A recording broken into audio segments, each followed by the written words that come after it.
Good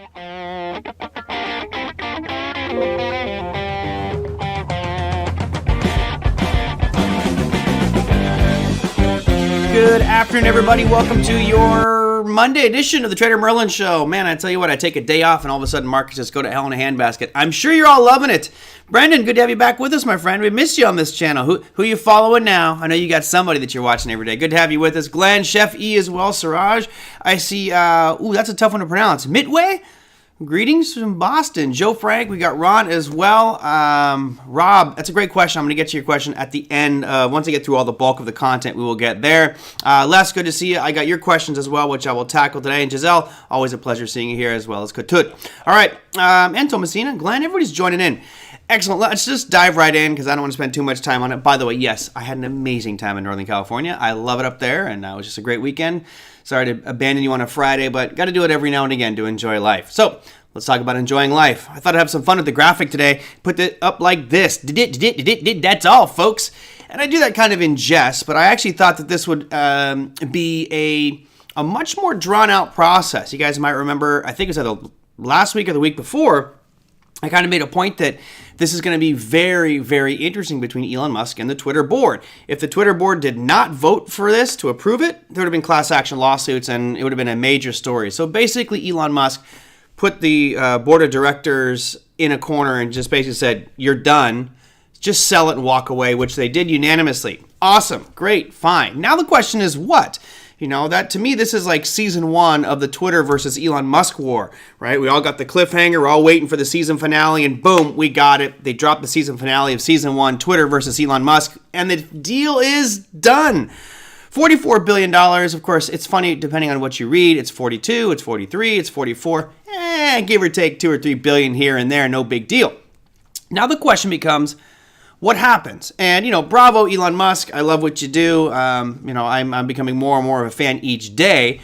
But what's interesting about this is you got to ask yourself, if you paid a 38% premium over the share price when you made this offer, how much are you going to get out of Twitter, right? How much meat is left on that bone? And what fundamental changes is Elon Musk going to make? One of my favorite ones is he's literally going to basically just say, board of directors, you're not making any salary. Immediately, your salary's cut off. So I don't know how many people are on the board of directors, 10, 11, 12. We're going to have a little pity party on the way out the door for those individuals who are making millions of dollars for really not doing too much. So from there, you got to ask yourself, what's he going to do? Now, you've heard first thing he's going to do is tackle the spam bot issue. If you don't know what that is, just get 4,000 or 5,000 followers on Twitter, and you will start to see spam bots all day long on Twitter. It's ridiculous. I mean, I get them all the time on my page. It's pretty much everybody. Merlin, I might sign up for Twitter now. I'm sure you will, Brendan. You're just tired of waiting for DWAC to come out with their platform? Is that what it is?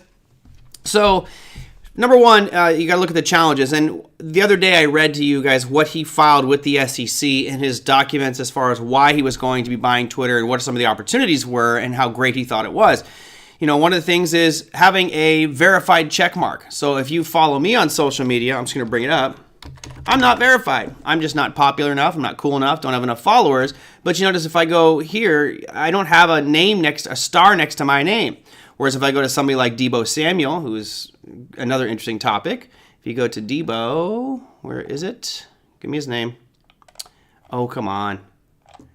Someone's got to tag Debo Samuel in this thing. You'll have a little, there you go. These guys have a little blue check mark next to their names. I don't have one, but apparently it takes like a 6-month process. This will help you prevent scammers. As you guys know, there's every couple of weeks, every couple of months, there's somebody who creates a fake TraderMerlin profile. He changes a letter, and then he goes out there and tries to scam people out of money. As you all know, I will never contact you and say, hey, how is your trading going? You want me to trade your money for you? It will never happen. So if you ever see something from me asking for your money, for your personal information, understand it's not me. I do not do anything like that. All right. So that's the first thing, is making sure that we can all get verified very quickly so that now we can start to remove spam. He's also said he's going to go after the spam bots and apparently open up to more free speech. But I just question, what's the potential there? If we look back at Twitter over the past few years, you can go back into 2020 when they hit that all-time high of let's see, I'll give you the exact amount. All-time high on Twitter was back there, $80.75. Now, if he's paying $54.20 per share, that doesn't leave too much upside potential. Let me just measure on how far it would be for this to get back to all-time highs. If we go from current levels, or his offer, which is $54.20, which is right there, back to this high, which was, let me zoom in just a hair so I can get it exactly on. It would be come on, Merlin, a 49% gain for it to get up to that level where it was at its all-time high. So, that's a tough one. That's a tough one to think it's going to get back up there. Again, he's going to have to make some serious adjustments, but this is just the first season. Season 2 is now, what's he going to do? What are the actions? Do we see Trump's Twitter handle reinstated? Do we see easy verification? Do we see spam decline? Do we see, filtering of other agencies? Does Taliban now all of a sudden get a Twitter handle, and we get all these Al-Qaeda, can now have a free Twitter handle without any interruption? Who knows? I mean, in the principles of free speech, theoretically, everybody should have one, right? Well, I look at something like Taliban or Al-Qaeda thinking probably not the best idea to let them have a Twitter feed. But hey, who am I to censor free speech, correct? I bet Twitter stock can do 50% from here. And that's where I guess you have to make that call, right? Do you think it's going to go up from here? I personally do think it will go higher. I think that Elon Musk is going to turn this thing around. I think he's going to do a lot better with Twitter. And as we've seen, if you control the narrative, if you can control information, then you basically rule the world. I don't know what news agency it was. I think it was CNN. They had a lady on and they were talking about this Elon Musk Twitter deal. And she's like, Elon Musk, is out there going to try to control the narrative in the media. That's our job. It's like, you basically just showed how biased you are and how you're trying to form people's opinions. So I'm excited. I think this is actually really good for our markets going forward. I think it's going to be a lot more volatility, but maybe some more transparency and clarity. Of course, who becomes the police for this? Who becomes a police for Twitter and out there monitoring all these Twitter handles and seeing what's lies, what's not? Do we start to get that as a filter? Or is free speech, you have the ability to lie all that you want and make up a whole bunch of propaganda BS that can manipulate people's opinions and their actions? Who knows? Bottom line is we're going to have a little bit more clarity, I think, from Elon Musk because he's rather transparent with a lot of the deals that he makes and things that he does. All right. How to turn it around on subscription basis. So I actually heard a really interesting thing. As you guys know, I'm a big fan of the Lex Fridman podcast, which I would encourage you to check out. He interviewed Michael Saylor, who, of course, everybody knows is this Bitcoin evangelist and one of the biggest collectors of Bitcoin in the world at this moment with MicroStrategy. He's the CEO of MicroStrategy. But also, that guy's extremely accomplished. He has, I believe he has like an aeronautics space engineering degree. He's a brilliant guy. And he went to MIT, so he knows this stuff. But he was talking a lot about how you could help fix Twitter. For example, if everybody had to put up $10, $10, and it doesn't get taken from you, it's just like a collateral account, almost like when you go to a hotel room, they put your credit card and swipe that for incidentals. Well, if all of a sudden you become a spammer and you're just spamming websites trying to shut them down in a DDoS, denial of service attack, then all of a sudden your money disappears. So if anybody's creating bot accounts to do this, then that money would disappear and be too costly for these spammers to do it. That's one way to stop the spamming issue, but that could generate extra revenue because that money could go to Twitter in the long run. So maybe more advertisements. I have a feeling there'll be different levels of subscription, but right now, I don't know. Ron says, I want lies from all sides, not just one. I agree with that, but you tend to have some sides that lie more than other. And let's not make this a political discussion. I don't need you to say Republicans do that or Democrats do that. That's not the point. The point is there's lies coming from everywhere. And it would be nice if we knew that the lies were balanced. Personally, I'd rather just hear the truth. I'm sick and tired of lies. The truth is so much easier to say and do, whether it ruffles people's feathers or makes them feel warm and fuzzy. The truth is just the easiest way out of any situation, no matter how brutal it is. At least lets people know what on earth is going on. And I think it just doesn't radicalize people like lies do. Lies tend to really polarize people and make you hate your neighbor because of something you read or saw, and it could be a complete lie. You can't link NFTs and send Bitcoin on Zuckerberg's lame platform. No, and you can't really do that here. You can do tipping and send some cryptocurrencies, but I think one of the main things that's going to happen here, and I'm glad Brendan brought that up, to help boost markets and boost Twitter is I think what you'll see is a full incorporation of digital assets into Twitter. Not only the ability to use NFTs as your picture image here, but potentially even marketplaces for NFTs and cryptocurrencies, the ability to send cryptocurrency back and forth to different parties as opposed to just tipping. So I think that there's a lot of growth potential here for Twitter. It's just, it's what does Elon Musk decide to do? There's a lot of potential. I'm just glad that he got these old curmudgeons that have no real, in my opinion, desire to make Twitter better. They're out of the picture. Your chairman of the boards are done, right? You're gone. Now, those guys held almost no shares. You would think that someone who's actually on the board of directors would have a stake and a vested interest. The company does well, your shares go up, you make even more money. But those guys had almost nothing of Twitter shares. Bye-bye, Felicia. Beat it. Elon will bring Doge to Twitter.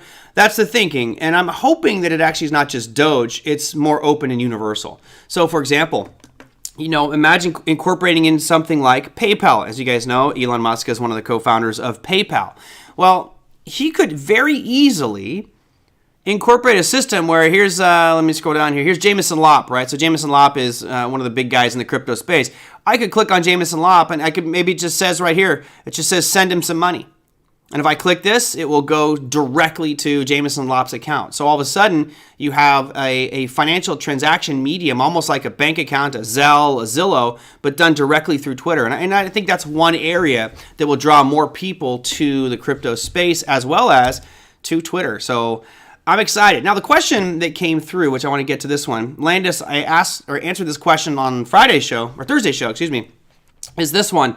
What happens to our shares if Twitter goes private? Historically, what usually happens? Well, again, what's going to happen is you're now going to receive $54.20. So I don't know the exact date. I haven't dug deep enough as to when this transition will be done and when it will officially be removed from the exchanges and now made a private stock, right? So it's going to be a private company, which means as soon as this company goes private, you and I will have no idea about the fundamentals, the financials. None of that information needs to be reported with the private company to the extent that it does with the public company. So that's going to be a big change for a lot of people.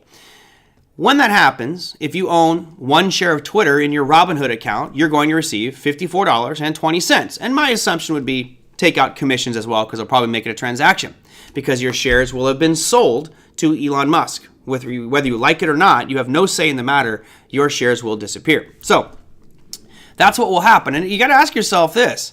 If that's in fact the case, if in fact on that date in the future, and we were already hearing that this is a done deal, if at this date in the future, and let's just say I'm making it up here. Please know I'm making this number up. But let's say that it is going to be, June 15th, right? June 15th. Let's say that's the day where this will now be taken private. It's met all the hurdles and loopholes and all that stuff, and it's now going to be removed on June 15th. What will happen is you will receive $54.20 for every share you have in your account on that night. So if that's in fact the case, and you look at Twitter, why wouldn't you buy Twitter right now and just hold it until the date that these shares finally do get sold to Elon Musk and it goes private? Because you'd be making a premium on it, would you not? It's trading right now at $51.70. So if it ultimately sells at $54.20, you're looking at roughly 4.82% gain on those shares. And, what's your risk? Well, that's why it's not trading at $54.20 because there still is the risk that this deal doesn't go through. You do have some regulatory agencies to get through, right? You want to know, I want to know how this will fail and why you people keep buying my... I don't know why I would buy the $55 strikes. I mean, I would certainly be okay buying Twitter at $54 or right now and holding it to $54.20. The challenge is there are obstacles to this going through. You could get, the SEC could raise some obstacles and create some challenges here. So there might be some issues that come up that derail this, but for all intents and purposes, this looks like a legit takeover. It's not creating monopoly, right? It's not creating a consolidation of a social media platform that just makes it more powerful. It's just selling it from one guy to the next. And arguably, Elon Musk isn't controlling other major social media platforms. So what's the argument that the SEC can make? I personally don't really see one. So, I'm kind of the camp of going long on Twitter right now just because when this deal gets done, you will receive $54.20 per share in your account.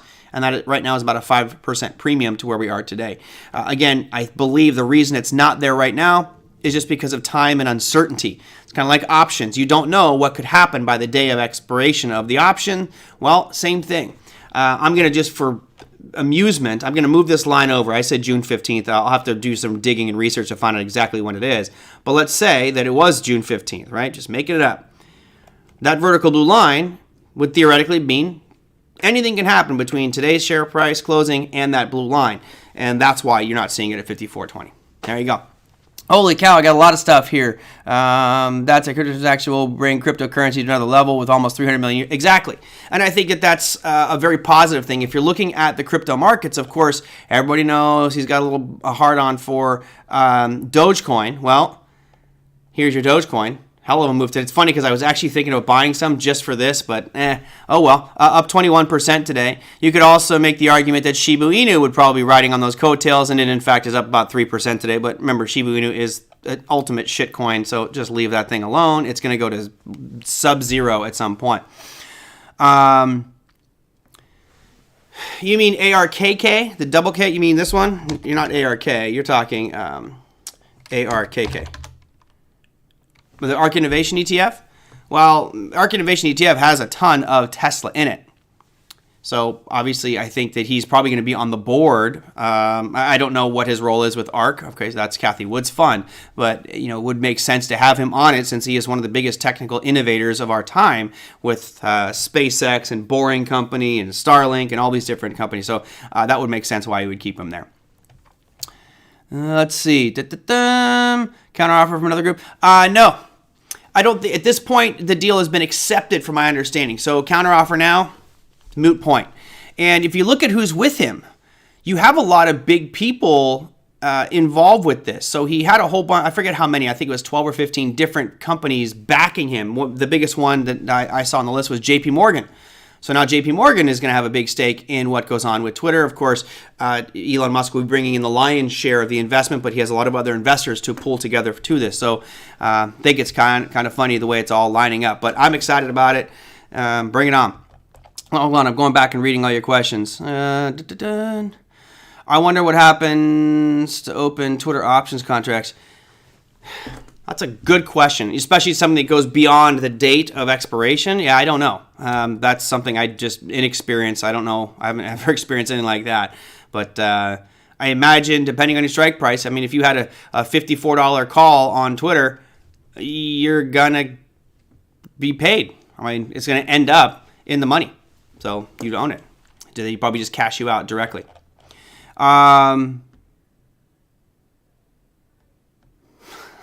Oh, SARC. I'd have this baby. What are we talking about over here?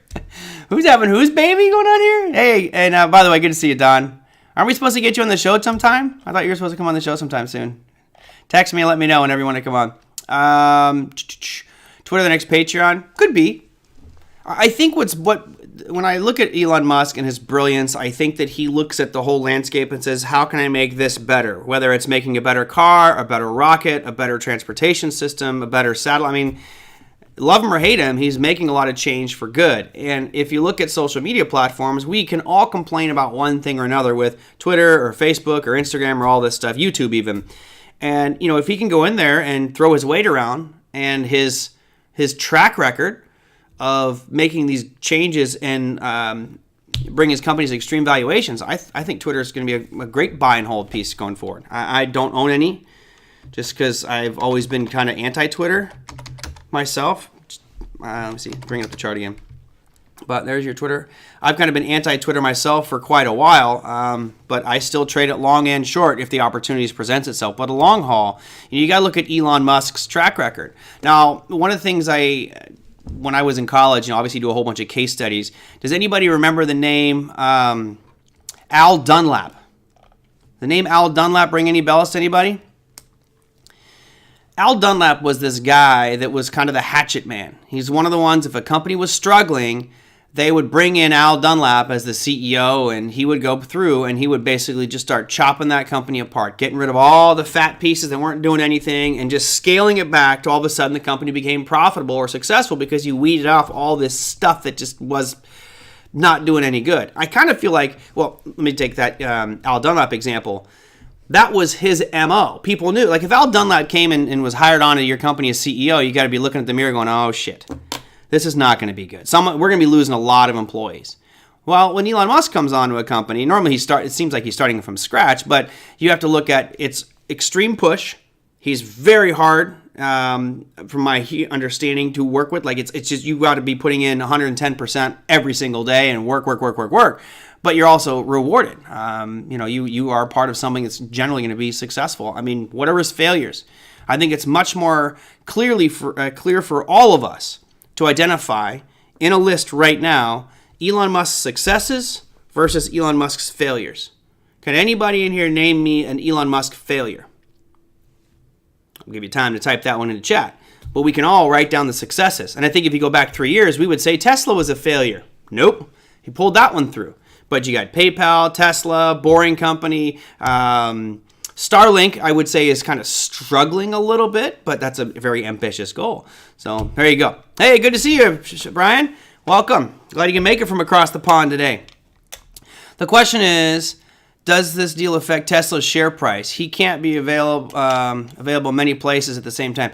No, and remember what Elon Musk does, it's actually in watching a lot of interviews with him, it's kind of interesting. He is really like the chief engineer. That's really what his role is. So he hires amazing people to create these great products and things that we love, like Tesla. He's not in there creating the car himself, right? He has designers and engineers, and he's the chief of it all, going, yep, like that. No, I want this to happen. No, I want this to happen. So, I still think that, well, Solar City, did that fail? Did it fail? I think it's maybe struggling with the whole solar thing, but I don't know if it necessarily failed. So will it affect his share price? If we look at what happened last week with Tesla, obviously you had that earnings announcement. Wow, came right back down to that base. We talked about it, shorting it on that earnings day, and it's just sold off significantly since. Look at the volume on that. To be honest, it's not as high of a volume as I expected there to be. I expected there to be like triple normal volume as Elon Musk was selling off some of his holdings to clear some space. But in reality, he already had a whole bunch of buyers lined up, a whole bunch of people trying to back him up in this deal, and they walked right into that deal with open arms. So he's got the money, didn't need to sell all of his shares for Tesla. So I don't think it's going to have as of an impact on Tesla. And remember, Elon Musk is not going into into Twitter and walking through the halls going, what do you do? Let me see your resume. How long you been here? You're fired. Okay, what do you do? How long you been here? Great, you do a good job. You're staying. He's not doing any of that. He's streamlining those operations, saying, okay, here are the goals I'm giving my soldiers. You're still the Twitter employees, but here's your goals. I need you to do this, and this. These 5 things I need it done as soon as possible. I'll see you guys next week. I want to make sure I get an update on exactly what's going on in every single department on those fronts. He goes in, has a bunch of power meetings, gets reported back to, comes back and says, all right, great, you finished this one? I want these things done now. That's what Musk is doing. He's not going to sit there and go and program code and make spam bots unavailable on Twitter. It's not going to happen. You're right. He's got too many things to do. Was he selling, do we think? I think he sold a little bit, Shinobi. It'll have to be disclosed. We'll find out in the quarterly report, but I think he's going to sell some. I think as almost a, what do you call it? A contingency plan.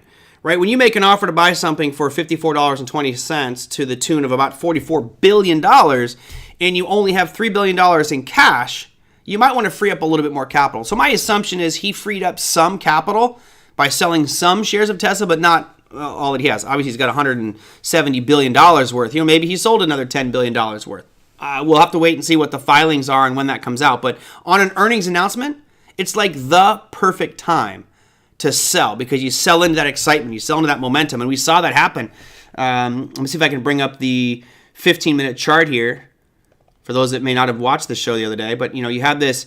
There's your earnings announcement, spikes up, and then look at this huge spike of volume on the open. Right, you had 99,000 shares of Tesla sold on that first tick of the day, first 15 minutes, boom, and then nothing but selling the remainder of that session. Pretty predictable. Unfortunately, I wish it opened up higher up. I know, Don, I didn't see your show, but I think you were long on Tesla. I was actually really looking forward to shorting this thing if it got to 1150, but it did not get to 1150, unfortunately. I'm just glad the board doesn't own many shares at all. It's hilarious because they were worth, exactly. I think that's what I love that he made that point, right? He pretty much, without saying you're worthless, he said it without saying the words. He basically said, you're all going to get no salary as soon as this deal goes through. I love it. I love it. And the tough part is those, imagine that, okay, we've got, how many people we got right now? Like 70 something. I'm going to get the exact number because I have this little poll thing right here. Where is it? Huh. All right, well, that's not going to work. 76 people, looks like, watching right now. Or so 80. So we got 80 people watching right now. Let's say we're all the board of directors. And some guy makes an offer to buy our company and say, when I buy it, all of the board of directors are going to receive no salary. I'm pretty sure that for you and I, we would want to give him the middle finger and just go, screw you, we're going to vote no on this one just to spite you. They can't. They couldn't do it. It's awesome. Is there any possibility Twitter can be traded? How? Once they go private, Zed, no. So you can buy and sell Twitter all you want until the day that they go private. Once they go private, nothing you can do about it. You could go to, you could actually go to Twitter and try to be a private investor, but you wouldn't be able to buy them on your E-Trade, Ameritrade, or any account like that. It's done. It's over. Only 5 can, let's see. Yes, I agree, Indigo. I think that what was done with Twitter is exactly that. It's cronyism. It's bringing on some people so they can make some extra cash. And you know what? You should only put people on that board that are going to make that company a better place. And I'm hoping Elon does that. Cool.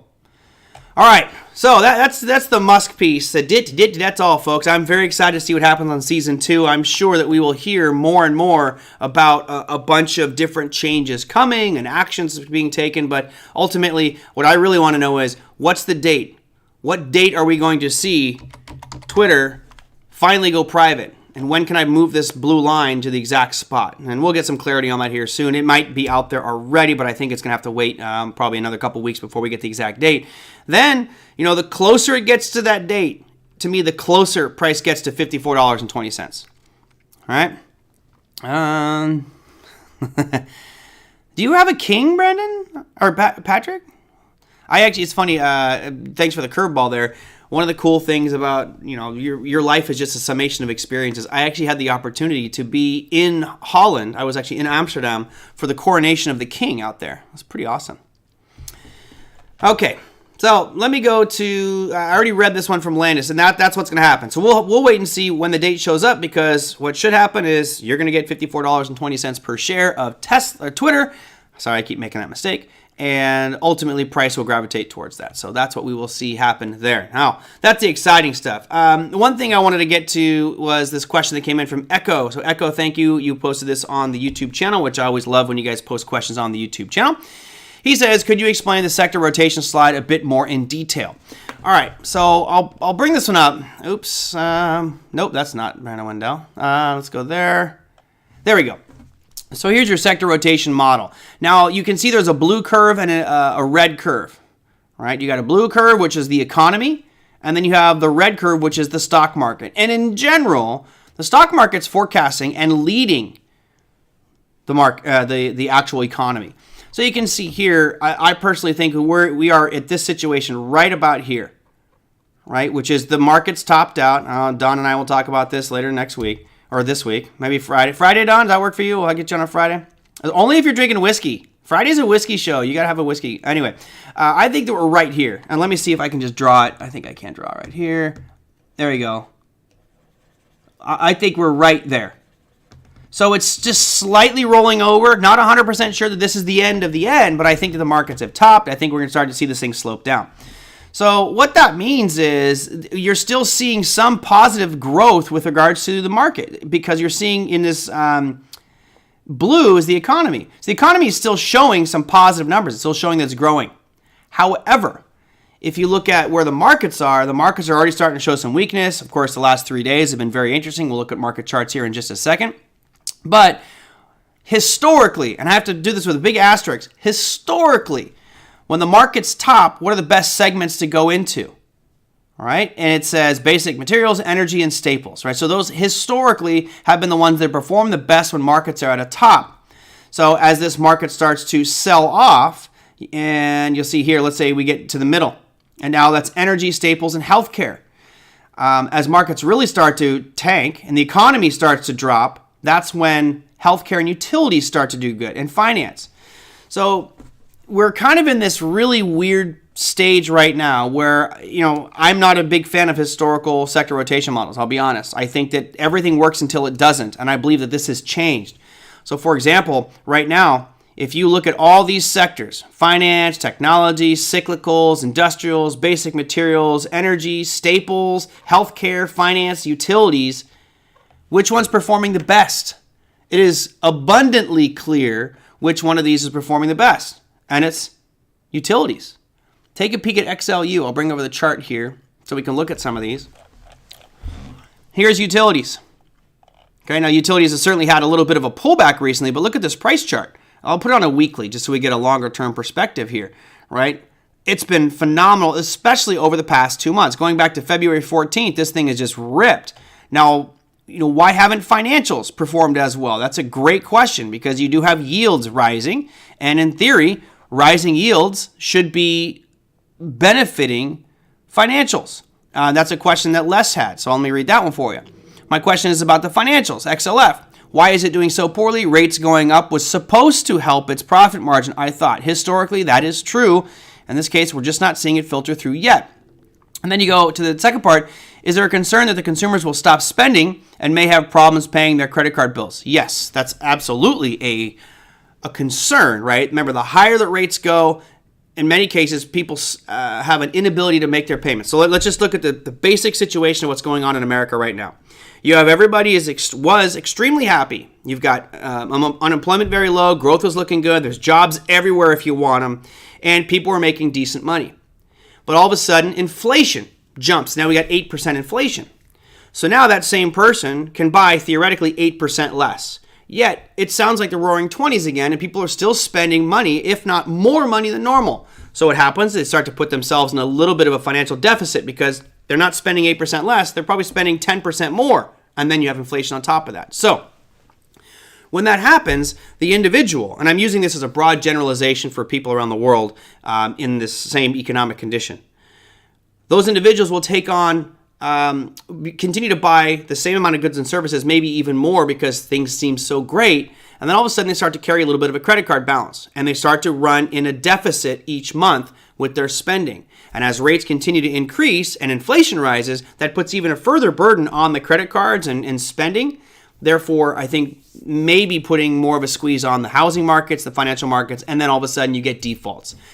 That said, they'll still be lending out money, right? Banks will still continue to lend. So we are in a situation right now on financials. Let's move this down here. I think right around, this is a pretty decent looking spot right here on XLF, right around 35, 33, where we bounced off today. If you get below that, it really does beg the question, how low are financials going to go? Even though we know historically financials do well with rising rate environment. That's just what they've done. But I always say this phrase, everything works until it doesn't.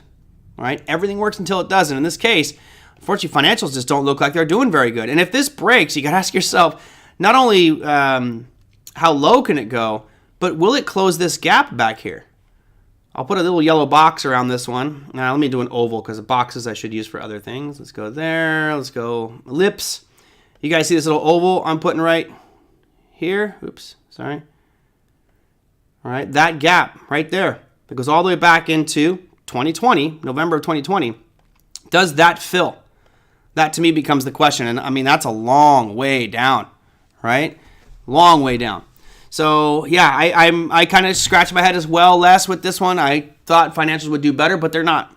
And this is why everything works until it doesn't. Make sure you have a plan in place for stop losses, etc. Don't be like Jim Cramer and tell the world to go out there and buy something, but never have a stop loss. I actually looked at this one today. That call he said to buy back on January, it's down 63% on Netflix. So congratulations to all you Jim Cramer fans that have followed that advice. But other sectors, right? Let's look at some weekly here for other ones. You look at some building materials, okay? Not really that exciting. You look at real estate, not that exciting. You look at energy, very exciting, right? Energy's had a pretty big run. Don't see any real weakness in it yet. Industrials are flat. Technology's not only not flat, it's actually trending down. You're making lower lows and lower highs. Then you've got healthcare, right? Healthcare Next, this is now dead. We were actually looking at that from a head and shoulders pattern formation apparently a long time ago, and that did not come through at all. Actually continued its trend to the upside. So healthcare is still trending up, actually pulling back now, but still looking good. And then you have consumer discretionary. So this is looking weak. So really only two sectors, which are utilities and energy, look great. So going back to our sector rotation model here, they will tell you that energy is usually at the top of a market. But conveniently, utilities is at the bottom of a market, right? At the late bear market. So we really are at this point now where you just don't quite know how to use sector rotation models, right? That's the problem I have with them. You know, you learn these things in college where you go, okay, this is in textbooks or sector rotation, and at a market top you get this. Well, not now. This is totally different, right? You look at financials, usually that's the sign of a market bottom where they start to do really well. Well, they're fading right now. Is there an OTA Discord? Not that I know of. Not that I know of, NJ. Yeah, well, I just tried to buy Bitcoin and ETH while glaring at a picture. Brandon, I'm with you. Just bought some more Bitcoin and some more Ethereum as well. Just kind of can keep adding to those positions. Okay. I don't know if Bitcoin threw off the sector rotation model, Patrick. What's interesting for me is how there is such a tight correlation. We mentioned this over the past few shows. There is a very tight correlation between Bitcoin and the equity markets. It seems like if you get a big drop in the equities, boom, big drop in crypto. So I'm hoping that untethers itself here at some point and we actually get an independence. My mind was telling me 2 years ago that there should be an inverse relationship here. As money moves from the markets, in the equity markets, it's going to find a home in, let's say, cryptos or bonds or some other asset class. And that time, crypto is one of the best performers. So I thought money would flow in, but we're really seeing fairly tight correlation there. It's kind of surprising.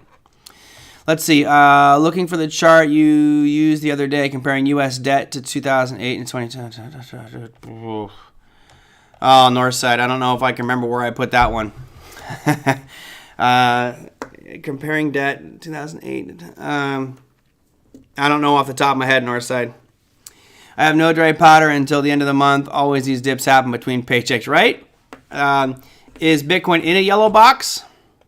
Check out BTC. Kind of, it's almost like more of a rising wedge formation. So let me go to Bitcoin, BTC. Okay, so here you have the weekly of it. But if you look at it on a daily, it's more like it's channeling up. So I had it in a yellow box here, but you know, it peaked above it and came back down. If you really look at it from a trend perspective, you know, if you go across the tops here, you can see you've got 3 touches. So you have that trend line. And if you go across the bottoms here, you can make the argument that we broke it or we're hovering right on it. But if you create a parallel line, it really feels more like an upward channel, which I'm okay with, right? Let's keep that thing moving to the upside and making higher lows. Even though the angle of this uptrend starting in January of this year is not very strong, it's still up. Oh, is there an OTA Discord? Cool. Eric knows. I don't. No problem, Patrick. Good to see you. Big Ed, physical gold and silver is becoming very scarce. Is that what you're talking about? I don't think you mean scare. I think you mean scarce. Yeah, let's talk about that for a little bit because we've seen, at least over the past couple of days, some significant pullbacks in silver, which I'm fine with. I'm selling some more calls. But here you have your gold price chart. You know, and again, that's one of those ones that's coming screaming back down to an area that it was bouncing off a couple of times. So here you have that line right around 1,888 on the gold futures. Well, we almost hit that today, right? Your low on today's price was $18.91, so we're about $3 away from hitting that kind of, call it a demand zone or support line, depending on how you look at it. That's pretty interesting. And in silver, a similar picture. Silver just really had a huge pullback over the past couple of days. Even though inflation is still there, you've seen silver drop to the tune of roughly 10% in 5 trading sessions. That's pretty steep drop. I actually do have some 21 puts that I had bought. So if it gets down there, 21 puts I sold. So if it gets there, I'll own some more silver and add that to my position. But yeah, silver and gold taking pretty big dives today. You also had, let me just go down some of the other metals here. Check out palladium today. Palladium had a 10% drop, but it's also right back down to this area of demand that goes back to March 29th. You had platinum But platinum wasn't as bad today, although over the past few days, platinum has had a big drop of over $100 per ounce in platinum. I don't know. Brendan, it's I don't have enough time. I'm trying to I do this show. Obviously, I do this show for free. I love doing it. It's fun to do this for you guys. I don't receive any compensation from it in case you guys do tip every now and again, which is awesome.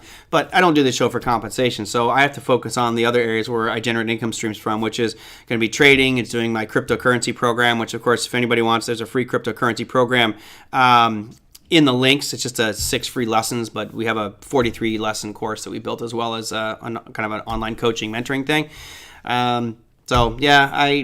At some point, it would be nice if, I think the same thing for Don here. Like if we got our social media sites to all of a sudden be revenue streams, I'd put a lot more attention to it, a lot more attention to social media. I really don't like using Twitter, Facebook, Instagram, stuff like that. But hey, if all of a sudden it runs the business and you can do well by itself, then I may change my tune. But for right now, I'm still focusing on other things. So no, I'm not in the Discord group, unfortunately.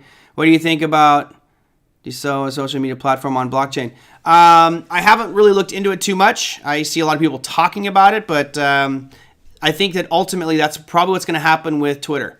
My guess tells me that Elon Musk is going to work to make it decentralized and use some of the technologies. It would not surprise me to see him try to put this on a blockchain that's already existing, and maybe even tokenize it. So you could create the Twitter token, and now that allows you to make purchases, transactions, interact with people in Twitter, but using a decentralized network. I think he definitely sees the value of decentralized networks. Thank you, Big Eb. I like doing it as well. What else we got? All right. Once you have a good Web3 platform, we can monetize social media better. Yeah, I mean, you can still monetize it now. I mean, like I say, there's these little 14-year-old kids that don't trade. They trade like, $100 on Robinhood, and they think they're great traders that have 14 million followers. And here, I've been doing this since started in 1996. So I've got 26 years. God, man, it's crazy. I think I've been doing that long. All right, Dogecoin. Yeah. Hey, you know what? If Doge can get their act together, I think they could actually start to be a contender potentially. But it's still a meme coin in my opinion. Merlin, I will pay to learn more about crypto here on YouTube. Why don't you make a show like the others charging $5 a month or something? I don't know. I don't know. There's so much administration and back end. I'd have to set up all these different things and permissions and servers. I don't know. I just haven't gotten to it. Maybe. This show is like coffee in the morning. Good, Margaret. Well, I'm glad we've got you addicted. Let's see. 44. I'm going to wrap this up. So let me go to... I'm going to put this one out here. I don't like to do self-promotion, but I guess I kind of have to do it every now and again. As you guys know, I am doing a presentation in Las Vegas. I've actually spent about 4 hours today just building this one out. I'm building a very interesting presentation on... it's called the 3 easiest ways to supercharge your portfolio with digital assets. So if you guys are interested, they might be streaming it from Vegas. So you can check it out there. Here is the link to it. And if you put in the code OTA50, you save, I don't know whether it's $50 or 50% off, but you save a pretty big chunk off of the admission into the entire conference, not just my presentation. Joe says, stop the Shibu hate so your channel can move. Nope, gonna keep on doing it. I am definitely a Shibu hater. I'm not a Shibu hater. There's a lot of cryptos out there. What bothers me most about it is you have so many people who believe the unbelievable, the things that are just not possible, right? Shiba Inu at $1 is not mathematically possible. We need to help market and community manage. Yeah, that would be cool. That would be awesome. Hey, if it went viral, great. I don't think I'm edgy enough. I don't think I'm... I don't know. Unfortunately, I just bring content. I don't think I'm edgy enough to be one of these influencers. Honestly, I don't even really want to be an influencer. I just enjoy talking about the markets on a regular basis.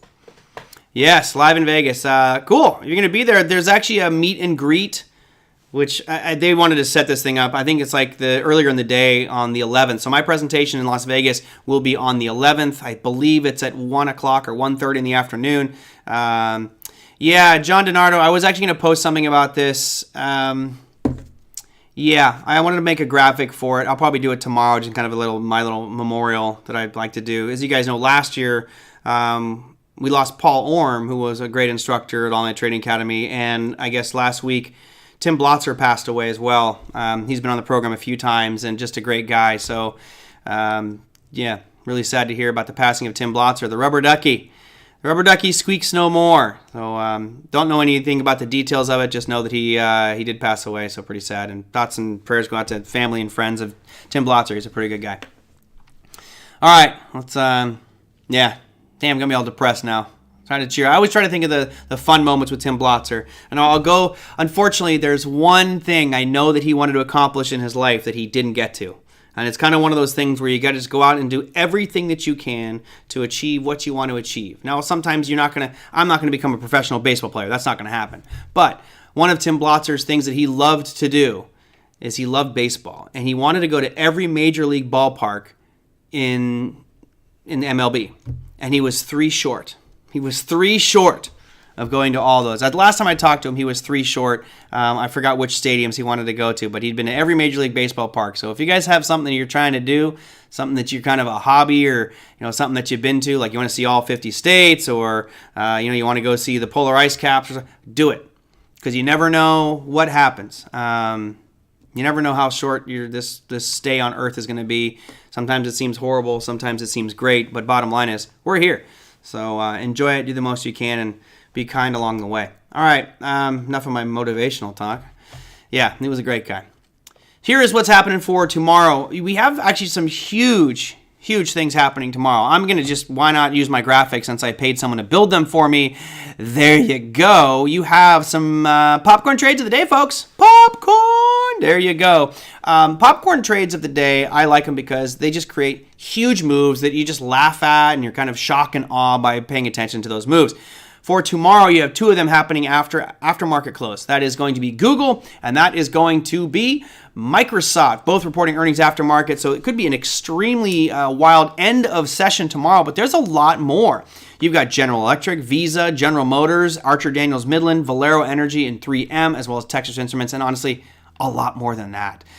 Here's what's happening on the economic calendar front. Not a lot of really big stuff today, but I am very interested to see what's happening with this Case-Shiller Composite 20 Home Price Index.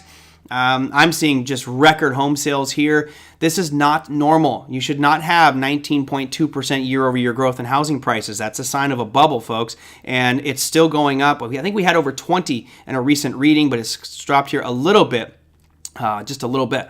Now, what else do we have for tomorrow? You got HPI Index and Case-Shiller Composite 20 Home Price. You have Consumer Confidence as well as New Home Sales and Richmond Manufacturing Index reporting tomorrow. And that, my friends, will be your trading day for April 26th. Now, as far as guests go, I'm going to have Corey Lane on this week. I'm trying to get together a couple of other guests, but I've just been so busy building presentations for not only for OTA and building materials and my presentation for Las Vegas, but also getting stuff done for my crypto class. So we'll... Brendan, you always crack me up, buddy. Google is the only one that matters. I beg to differ. I think Microsoft is a pretty important one as well. I mean, you look at the price charts here. Let's just take a look at MSFT. This is the big daddy. Even though it's not as heavily weighted in our markets, it still has big sway in what's going on. And notice where it's at. I mean, we are at an inflection point right now on Microsoft. It's hitting these lows today right around $270. Well, that's the lowest it's been since May of last year. If that breaks, now we start looking at demand zones, and to me, it looks like this is the beginning of a bigger downtrend. Now you look at Google, same picture, but Google's already broken it. All right, Google already broke that line right there, and all of a sudden starting to head south. So I think we'll get some clarity on what these financials look like, what the forecasts are for Google and Microsoft. But bottom line is when you got big dogs like that pushing the market down, that could have a much more lasting impact on our markets. Here's Visa as well, which I see someone mentioned in the chat. Thomasine is asking who? Sam. I'm trying to get Sam Evans on the program, sure. Yeah, I'm trying to. He's been a little under the weather, so...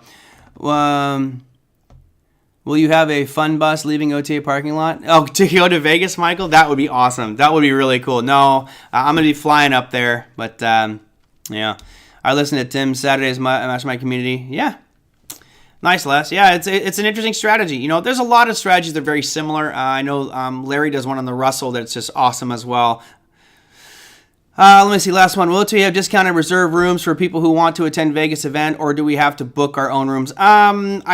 I don't. This has nothing to do with OTA. Basically, they came. The Money Show approached me and said, "Hey, we want you to do an event," and I said, "I got to ask OTA." So I don't think there's discounted rooms. You can get a discounted admission in, but let's be honest, it's a Monday, Tuesday, Wednesday. So you're not going to get cheaper rooms anyway for Las Vegas than a Monday, Tuesday, or Wednesday night. So, but I'll be there Tuesday night and leaving Wednesday after my presentation. Did I miss anything on the crypto analysis? No, I didn't really do much on crypto here today. I might do a little bit deeper dive tomorrow just because I got to wrap up things and get to some. I got to keep it under an hour show because Big Eb is here and I just can't let him have the glory of a 1 hour show. Yep. And Margaret, I mean, that's what we talked about. Like, there's so many different competing people out there with schools. Ryan's great. Oh, cool. I didn't know Greg Manarino lives in Vegas. Let's go. I got to finally get to interview him. Yep. By Steve, Bob Dunn's been doing his product launch for a long time. It's been a long time, but it seems like a lot of the instructors that used to work at OTA, since all the things that have happened or whatever tensions may be, they decided to go do their own things, and good luck. There's a lot of, I bring, the ones I like, I bring on in this program, but it's up to us to figure out where we want to go get education from. The challenge with a lot of them, if it's just me starting my own company, let's say I started my own educational school called the TraderMerlin School, the big challenge is I can offer great experience, I can offer great education, but I can't offer enough student support to help if this thing gets big, right? There's just no way I can single-handedly take care of everybody. So, that's one of the reasons I've stuck with Online Trading Academy is they do have the best support. They got the most instructors. They have the biggest community, and that's why I'm still there. I'm more about having the community around you to help you get through those trials and tribulations, especially when you start to struggle. And I'm sure that everybody here is struggling, right? Everybody. We all do. We like the 1 hour shows, everyone. I know you do. My accountant doesn't. My time accountant doesn't like them. All right. 7 minutes left. I'm going to wrap up. Again, if you have comments, there was a question, I think, earlier from Margaret. Oh, wait. No. I can't wrap up the show. Sorry. There was a question I had to get to from, where was it? Oh, where was it? It was early in the discussion, but it won't let me go back and see the chat anymore. I guess I can only go back so far. So I lost the initial question that started today, and I said I would get to it, but it's not showing up in my chat. I'll have to go through and scroll at the end of the video here. Come ship post in Greg M's Discord channel. I don't use Discord. I don't use Discord at all. How many students in my crypto class? Usually so now I brought on another instructor, which is awesome. Cameron is just awesome. He does the Tuesday night sessions. I do Thursdays, plus I do the mastermind session. So there's a XLT general session, which that's actually going to be tomorrow morning at 10 o'clock, I believe. We'll do a mastermind general session. I also do a digital asset session once every 2 weeks. So those are the pieces that I do. But in the CIL program, I would say there's anywhere between 30 and 70 people on any given day. It's weird. Sometimes there's 30, and next thing you know, I've got 70 people in there, and we're going over markets, analysis, projects, technical, fundamental stuff. It's a lot of fun. Discord everybody likes Discord, huh? Let's see. You did not talk about oil today, Big Eb. Don't try to get. I got 5 minutes left, Big Eb. Don't even think you're going to get me to go long again. All right, here's crude oil since it was down 3.5%. Well, look at it. Right?